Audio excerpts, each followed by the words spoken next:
بسم اللہ الرحمن الرحیم۔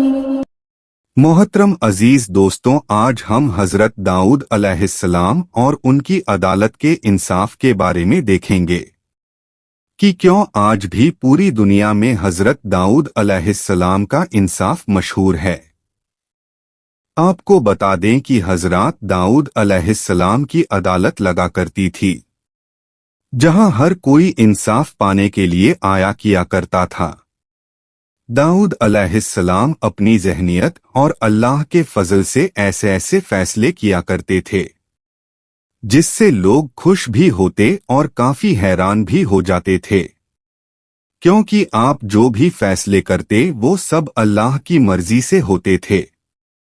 آپ کو حضرت داؤد علیہ السلام کی عدالت کا ایک ایسا واقعہ بتانے والا ہوں جسے دیکھ کر آپ کا ایمان تازہ ہو جائے گا۔ حضرت داؤد علیہ السلام کی عدالت میں ایک بار دو شخص حاضر ہوئے، اور اس میں سے پہلے شخص نے دوسرے شخص پر یہ الزام لگایا کہ اس کی ساری بکریاں رات میں میرے کھیتوں میں گھس گئی اور ان بکریوں نے میرے پورے فصل کو کھا لیا، میری آمدنی کا اب کوئی راستہ نہیں بچا اور اب اتنی جلدی فصل بھی تیار نہیں کر سکتا کہ جس سے میں اپنا گزارا کر سکوں، اب آپ ہی انصاف کرے۔ اس کے بعد حضرت داؤد علیہ السلام نے دوسرے شخص کی بھی بات سنی اور یہ فیصلہ کیا کہ سب بکریاں اس کھیت والے شخص کو دے دیا جائے۔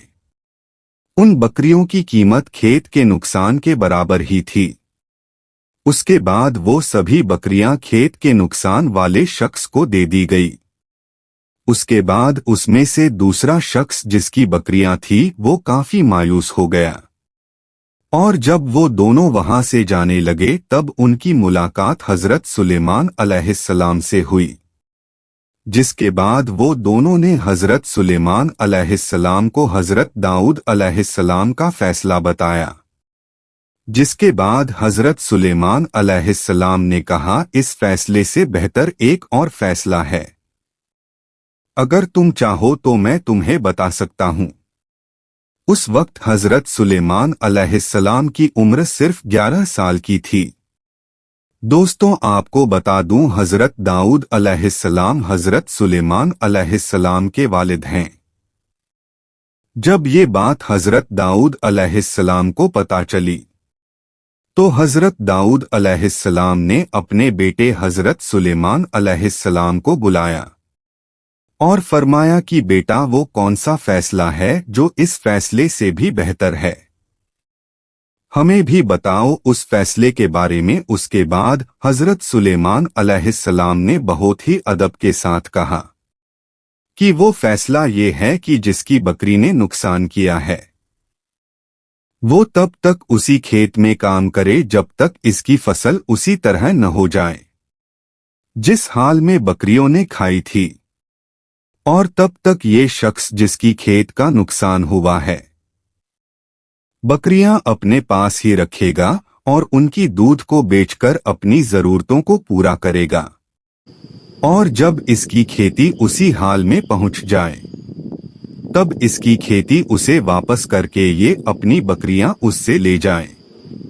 یہی فیصلہ بہتر ہوگا دونوں کے لیے۔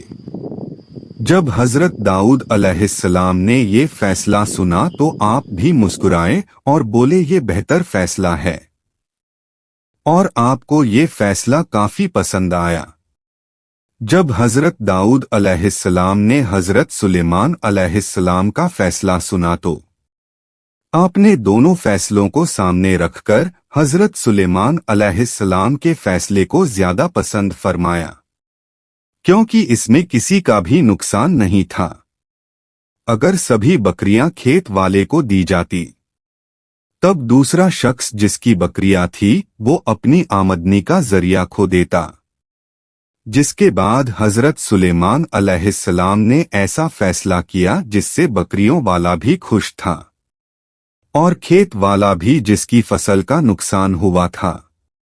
اور کچھ وقت کے بعد بکریاں اور کھیتی دونوں واپس ان کے پاس آ گئی جس کے وہ مالک تھے۔